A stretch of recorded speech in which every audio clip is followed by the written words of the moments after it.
जयोस्तुते प्रस्तुत राष्ट्रहित राष्ट्रभक्ति सर्वोपरि मैं भी वीर सावरकर अंश मात्र की प्रस्तुति का संपादित भाग क्रमांक 5 अपने क्षेत्र परिसर में इस कार्यक्रम को आयोजित कर राष्ट्रोत्थान अभियान में सहयोग करें।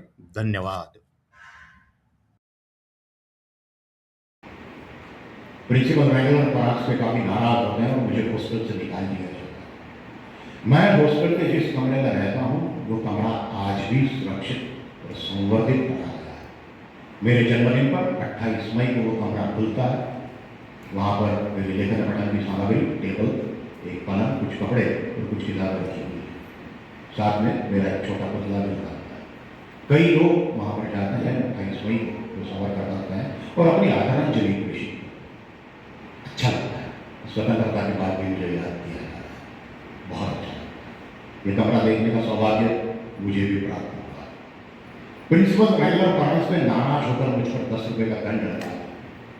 1905 के 10 रुपये बहुत भारी, पर धन्यवाद देना चाहूँगा मेरे मित्र परिवार को, जिन्होंने घर घर जाकर एक आना तो 2 पैसे इकट्ठा किए और 10 रुपये का दंड वो कर दे। लोकमान्य बाल गंगाधर तिलक जी का तो मुझे आशीर्वाद प्राप्त ही था।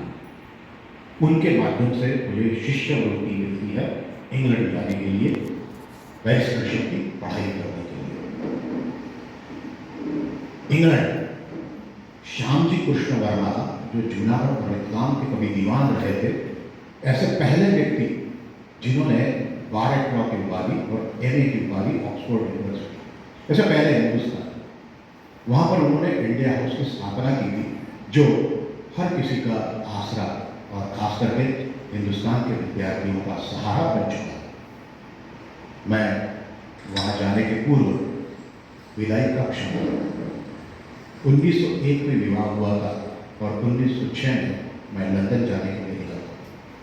मेरी अर्धांगिनी मुझे विदा करने के लिए उसके मन में तब क्या भाव उमड़े हुए, आगे मुलाकात होगी कि नहीं पता ही नहीं था, क्योंकि भविष्य किसी को पता नहीं। मेरे हाथ से जो कार्य होने वाले वो मुझे भी पता नहीं। विदाई का क्षण आता है, हम एक दूसरे से विदा होते हैं, और उसे क्या पता था कि उसका पाला किस ज्वालामुखी से पड़ा है। ये आगे जाके सब सिद्ध होता है कि मैं क्या था। 1906 लंदन। मेरे संपर्क सूत्र काफी अच्छे थे, काफी विशाल हो चुके। ये मेरे ऊपर परम पिता का आशीर्वाद था, जो मुझे अच्छी वक्तृत्व शैली, अच्छी क्षमता बोलने की, लिखने की और अध्ययन करने की प्राप्त हो चुकी। इसके चलते मेरे कुछ बहुत अच्छे दोस्त मुझे वहाँ मिलते हैं। लाला हरदयाल, ज्ञानचंद वर्मा, ऋषि अय्यर और वीरेंद्र नाथ चट्टोपाध्याय। वहीं पर मुझे कुछ समय मिलता है, तब मैं गुरुमुखी सीखता हूँ। आप लोगों के लिए, शायद कुछ लोगों के लिए नई जानकारी होगी।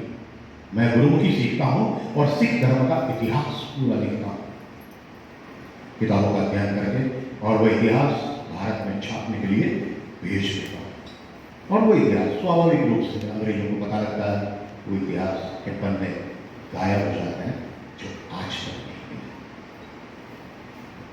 मेरे दोस्तों के साथ साथ जो मेरे उद्देश्य तो 2 ही थे, स्वतंत्रता प्राप्ति की लड़ाई और मेरे द्वारा जो संगठना बनाई गई थी उसका प्रचार प्रसार करना, अभिनव भारत संगठना का, और स्वतंत्रता प्राप्ति के लिए वहाँ पर इस संगठना को स्थापित करके सशस्त्र क्रांति का आंदोलन खड़ा करना। यही मेरे 2 उद्देश्य। तब तक अंग्रेजों द्वारा भारतीयों पर किस प्रकार के अत्याचार किए जा रहे थे ये किसी को भी पता नहीं था। मेरे संपर्क सूत्र अच्छे होने के कारण गैलिक ऑफ अमेरिका एक वृत्तपत्र में मैं एक लेख छिपवाता हूँ, जिसमें अंग्रेजों द्वारा भारतीयों पर जितने अत्याचार किए जा रहे हैं उसके बारे में मैं लिखता हूँ। इस लेख का कई विदेशी भाषाओं में अनुवाद होता है, काफी जगह वो लेख छपता है, और शायद मैं पहला व्यक्ति था जिसने पूरी दुनिया को बताया कि भारतीयों पर अंग्रेजों द्वारा किस प्रकार अत्याचार किए जा रहे हैं। वहीं पर मेरी मुलाकात होती है भारत के प्रति प्रेम और अनुराग रखने वाली मैडम कामा से। एक अंतर्राष्ट्रीय समाजवादी कांग्रेस का अधिवेशन 1907 में भरता है। वहाँ पर भारत की ओर से सरदार सिंह राणा और मैडम तामा उपस्थित, पर उन्हें वहाँ बोलने की अनुमति नहीं दी जाती। क्यों? तब तक भारत देश का ध्वज नहीं था।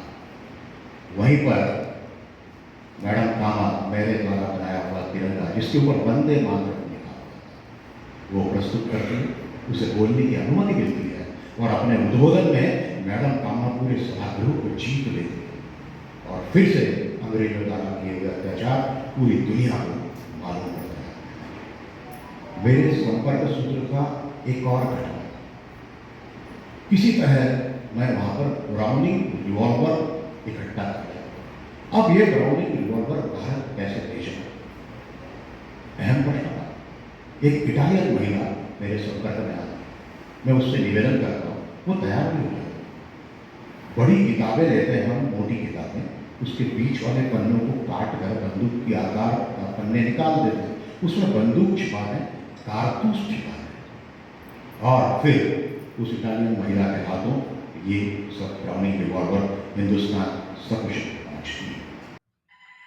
जयोस्तुते प्रस्तुत राष्ट्रहित राष्ट्रभक्ति सर्वोपरि मैं भी वीर सावरकर अंश मात्र की प्रस्तुति का संपादित भाग क्रमांक 5 अपने क्षेत्र परिसर में इस कार्यक्रम को आयोजित कर राष्ट्रोत्थान अभियान में सहयोग करें। धन्यवाद।